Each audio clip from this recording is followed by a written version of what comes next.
tecnologia de hoje garante o carro de amanhã. Ele é inteligente, seguro e dispensa motorista. Ué, como é que a gente anda nele então? É o que você vai descobrir agora.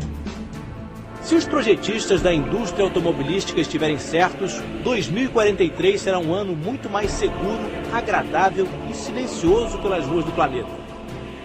As metrópoles serão tomadas por carros para, no máximo, 2 pessoas. Veículos estreitos que deslizarão sobre 4 rodas enfileiradas, como se patinassem sobre o asfalto. E eles serão quase que certamente movidos a bateria, dispensarão ao mesmo tempo a gasolina e o motorista. O dono do veículo será o tranquilo passageiro de um carro robô. Poderá ver televisão ou falar ao telefone enquanto a máquina se orienta pelo GPS, registra as ordens das placas de trânsito para reduzir a velocidade e dos sinais luminosos para parar. O carro do futuro estará conectado a uma espécie de internet das estradas.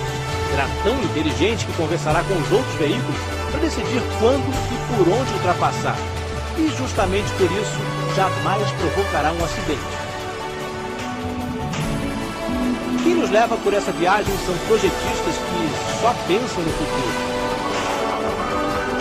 Jay Vinh é o responsável pelo projeto 2057 no laboratório de design da Audi em Los Angeles.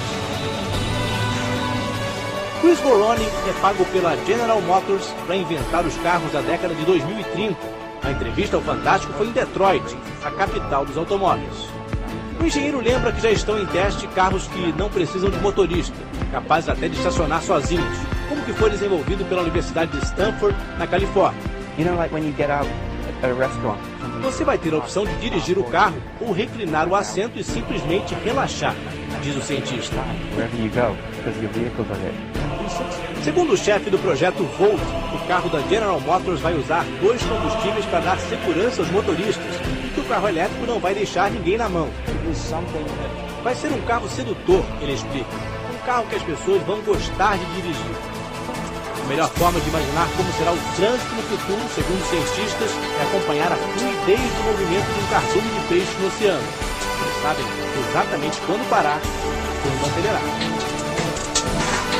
Assim serão os carros, providos de sonares como os golfinhos ou como os morcegos, capazes de perceber e reagir rapidamente ao ambiente que os cerca. Aerodinâmica de helicóptero, motor 100% elétrico, preço equivalente a R$45 mil e lançamento previsto para este ano. Stratosfera é a imagem do futuro, mas assim como o luxuoso Tesla Roadster, ainda deixa muita gente desconfiada nesse planeta. O Tesla vai de 0 a 100 por hora em menos de 4 segundos. É um carro esportivo que leva quase meia tonelada de baterias de lítio e anda mais de 300 quilômetros sem precisar de recarga. Agora, o que fazer no momento em que acaba a bateria? Esta empresa da Califórnia testa os primeiros protótipos do que poderíamos chamar de posto de eletricidade. Eles pretendem instalar milhares desses equipamentos, onde quer que exista um estacionamento. O motorista passa um cartão magnético e simplesmente liga o carro na tomada. A indústria automobilística fez as contas e percebeu que, por causa do alto preço do petróleo, o fabricante que não correr com esses projetos vai acabar ficando para trás. E por conta disso, a expectativa é de que em poucos anos o carro elétrico seja também um carro popular. O custo de abastecer esse carro com eletricidade na garagem de uma casa nos Estados Unidos seria de menos de $1, R$1,50 por dia. Dirigir exigirá pouca coordenação motora e muita diplomacia. Ao sair do trabalho, no fim do dia, falaremos mais ou menos assim: boa tarde, carro. Leve-me logo para casa. Ande o mais rápido que a lei permitir. Deixe-me na porta e siga para o estacionamento.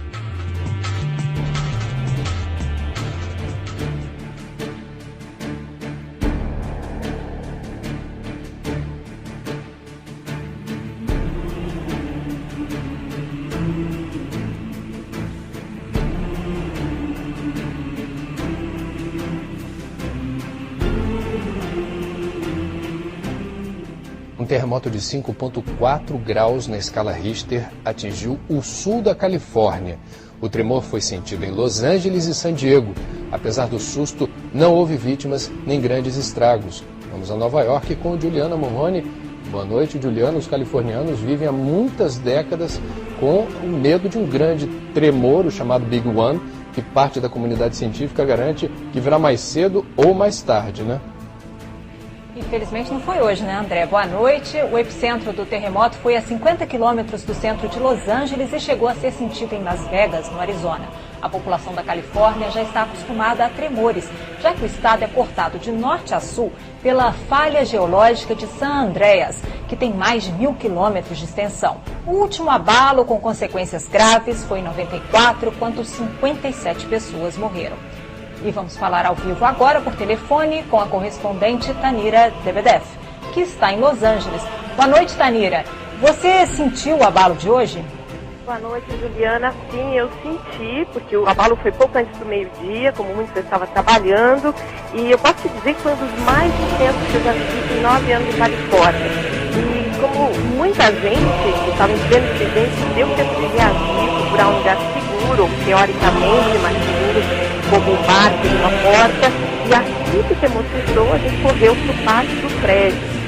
Muitos prédios no centro de Los Angeles, os prédios mais altos da cidade, até a prefeitura foram esvaziados. No entanto, segundo o Corpo de Bombeiros do Condado de São Bernardino, que responde pela cidade de Chinoil, que é perto do epicentro do terremoto, nenhum dano material foi registrado, todas as estruturas como pontes não foram atingidas. André. Tanira, boa noite. Eu queria saber sobre tremores secundários, ainda que em pequena escala, e qual é o clima por aí das pessoas depois desse baita susto, como é que está o clima entre os moradores?